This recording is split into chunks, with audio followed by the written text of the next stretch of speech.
Hello student, maths classes bye Poonam में आपका स्वागत है। क्लास 10th के लिए आज हम चैप्टर 6 और चैप्टर 7 के मोस्ट इम्पोर्टेंट क्वेश्चंस करेंगे। तो जो हमारे चैप्टर 6 है ट्राइंगल्स, वो क्या है, उसमें 9 मार्क्स के क्वेश्चन आते हैं, 5 मार्क्स का, 2 मार्क्स का और एक 2 MCQs आते हैं।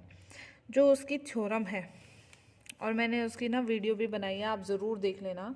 जो इसकी थ्योरम है BPT theorem, most important theorem है, वो पक्का आपके पेपर में आएगी ही आएगी और उस पर बेस्ड एक क्वेश्चन ज़रूर आएगा। तो आप इसको बिल्कुल भी मत छोड़ना।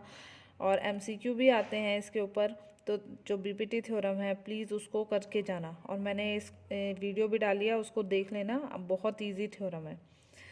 उसके बाद जो सिमिलरिटी ट्रायंगल्स जो क्वेश्चंस आते हैं वो बेस्ड होते हैं सिमिलरिटी ऑफ ट्रायंगल्स पर। उसके लिए हमें कुछ ट्रायंगल्स को करके दिखाना होता है, तो कुछ प्रॉपर्टीज़ लगती हैं उसमें, तो ये प्रॉपर्टीज़ आपको देखनी है। इस तरह से हम प्रॉपर्टी यूज़ करके इसको सॉल्व कर सकते हैं, ठीक है। और जो हमारे कुछ इम्पोर्टेंट क्वेश्चन हैं वो हैं, जो हमारी एक्सरसाइज 6.2 है, उसका क्वेश्चन नंबर 1, 3, 4, 5, 6, 9, 10। एक्सरसाइज 6.3 जो है उसके अंदर क्वेश्चन नंबर 1, 3, 4, 5, 7, 8, 10, 12, 14, 16। और जो इस एग्ज़ाम्पल हैं 2, 3, 7, 8। इन एग्ज़ाम्पल्स को ज़रूर करके जाना, एग्ज़ाम्पल्स पेपर में एज इट इज़ आ जाते हैं। तो ये जो हैं आपके कुछ इम्पोर्टेंट क्वेश्चंस हैं, तो आप इनको नोट डाउन ज़रूर कर लें। उसके बाद जो आता है वो आता है आपका चैप्टर नंबर 7, कोऑर्डिनेट ज्योमेट्री। ये भी बहुत इजी चैप्टर है, इसमें से आपके पूरे मार्क्स आने चाहिए। 5 मार्क्स, 4 मार्क्स प्लस एक MCQ आता है। इसमें 3 फॉर्मूले हैं आपके। जो मेन फॉर्मूले हैं वो आपके हैं डिस्टेंस फॉर्मूला, सेक्शन फॉर्मूला, और उसके बाद आता है मिड पॉइंट फॉर्मूला। हिंदी में हम बोलेंगे इसको विभाजन सूत्र, दूरी सूत्र, और इसको बोलेंगे मध्य बिंदु सूत्र। किसी भी दो पॉइंट्स के डिस्टेंस निकालना है। ये ए है, ये बी है, ये इसका मान लो x1 y1 है और इसके मान लो x2 y2 है। इनके बीच की दूरी निकालनी है, तो आप जो है इसका जो डिस्टेंस फॉर्मूला है वो क्या लगाएंगे, तो वो फॉर्मूला होता है x1 माइनस x2 का whole square plus y1 minus y2 का होल स्क्वायर।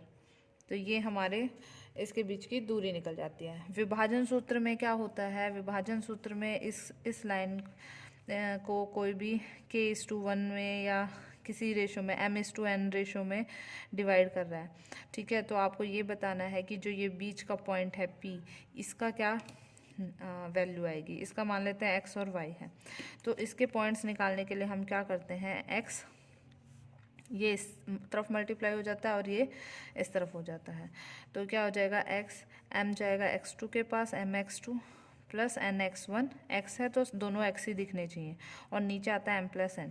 ऐसे ही जब y निकालते हैं तो y के लिए भी अपोजिट जाता है, m y2 के पास जाएगा और n y1 के पास जाएगा, m प्लस।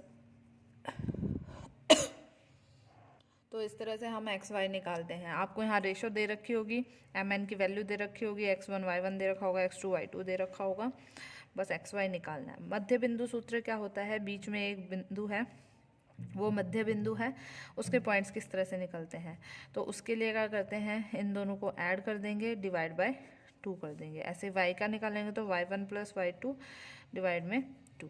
इस तरह से हम मध्य बिंदु सूत्र लगाते हैं।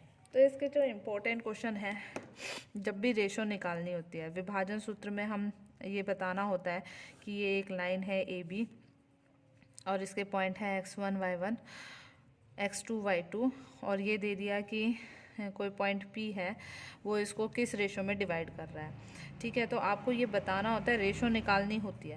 तो जब भी हमें रेशो निकालनी होती है तो हम मान कर चलते हैं ये K है और ये 1 रेशो, K:1। वहाँ से हम जो है K निकाल लेते हैं तो हमें पता चल जाती है किस रेशो में ये डिवाइड कर रहा है।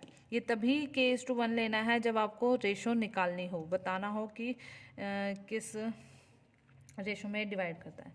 और इम्पोर्टेंट क्वेश्चन क्या है, कई बार ऐसे बोल देगा कट एक्स एक्सिस एट, कोई भी लाइन एक्स एक्सिस पर कट कर रही है, तो एक्स एक्सिस पर कट कर रही है तो वहाँ वाई को हमेशा क्या लेना होता है, 0। ऐसे ही बोला जाए कि वाई एक्सिस पर कट कर रही है तो वहाँ पर एक्स को क्या लेना होता है, 0 लेना होता है। इस तरह से हम अपने क्वेश्चंस को सॉल्व करते हैं। और जो इसमें इम्पोर्टेंट क्वेश्चन है वो क्या है, एक्सरसाइज 7.1 का जो question number 3, question number 4, question number 5 important है बहुत ज़्यादा, 7, 9, 10। और एक्सरसाइज 7.2 के क्वेश्चन नंबर 1, 2, 3 बहुत इम्पोर्टेंट है, क्वेश्चन 4, 5, 8, 9। ये आपके कुछ इम्पोर्टेंट क्वेश्चन हैं जिसको आप ज़रूर करके पेपर में जाएं, एग्ज़ाम से पहले इसकी रिवीजन ज़रूर कर लें आप। तो ये कुछ इम्पोर्टेंट क्वेश्चन है, आप इन वीडियो को ज़रूर देखें। Thank you.